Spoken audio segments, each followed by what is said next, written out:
Hi, colleagues.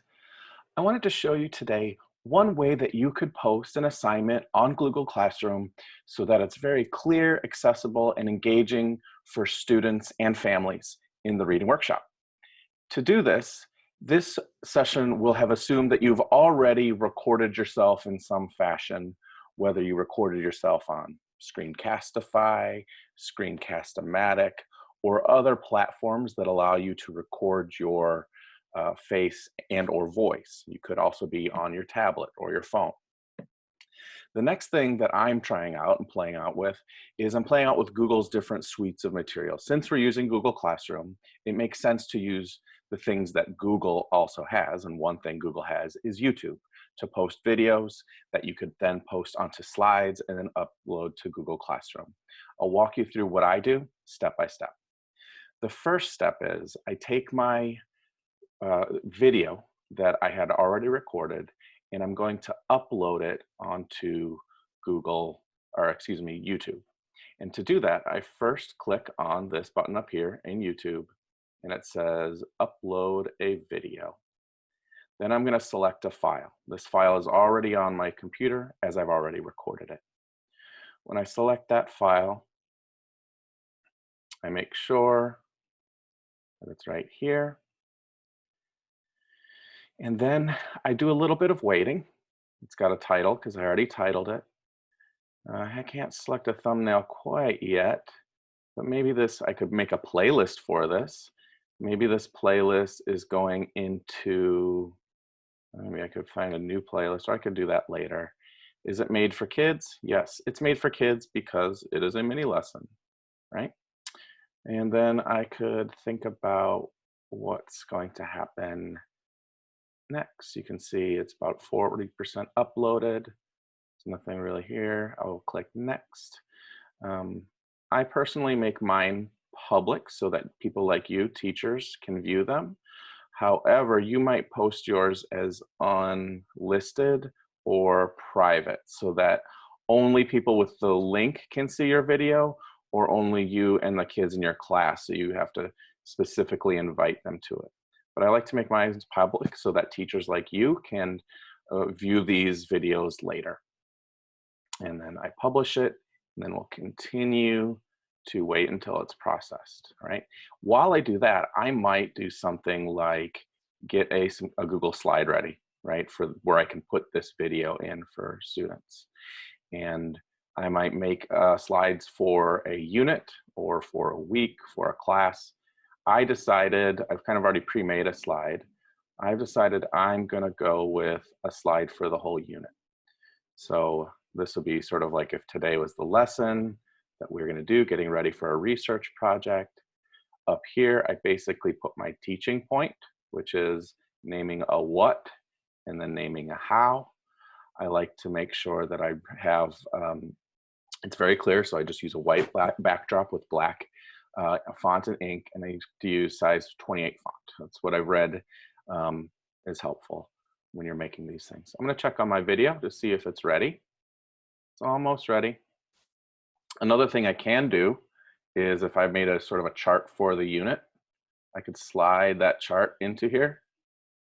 And maybe that could be something that I post in there for students to reference. And what I did was I just made a chart. You know, I love to make charts with Post-its, and then I just snapped a photo of it and put it up on my computer. Otherwise, this is the chart up here. This is just the visual version, and this is the version on the slide. We check on our video. It looks like it's almost done. And when it is finished, what I'm going to do is I'm going to insert a video. And in that way, I go down to insert, I go to video, and then I'll just put in the YouTube link and it will be ready to go.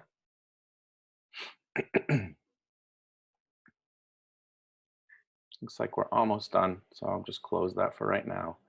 And looks like it's ready.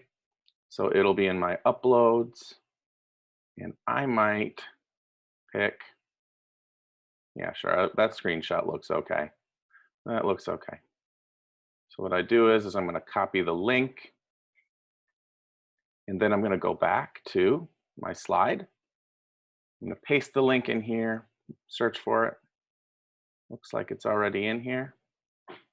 And now I have a video for students that's embedded into a slide. And kids can even click on it and they can view it at their leisure. Great.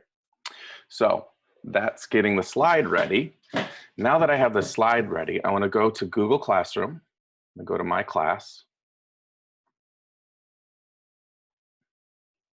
Right. And by the way, I just named this the TCRWP exemplar class for 3 to 5 so that you can see some examples of work possibly and mimic it if you like, or use it. So here's some classwork. I'm going to create an assignment for the class. And then I might say that this is, it's called Learning Through Reading Countries Around the World, right? This is also sort of like reading workshop, whatever you decide to call it. Instructions, view the slides, watch the video, get started on your research project, right? See links for resources, right? Very brief stuff you want to put in here. Now to add this slide, I want to add it. And since I made this in my Google Drive, remember earlier when I made this, it's right here, it's in my Google Drive. So I am just going to click Google Drive and I'll see my recent things, learning through countries, that's right here. It's posted in here so students can view the file. Students might be able to edit the file or maybe copies for each student. Okay. I will give myself permission to share later.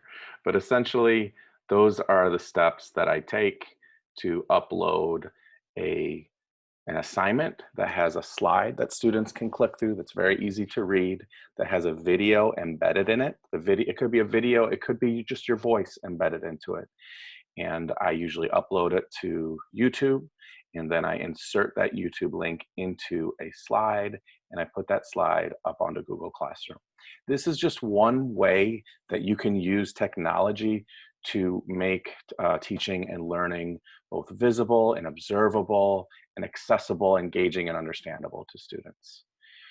I'm always here for you. If you have any questions, please reach out to me, and good luck.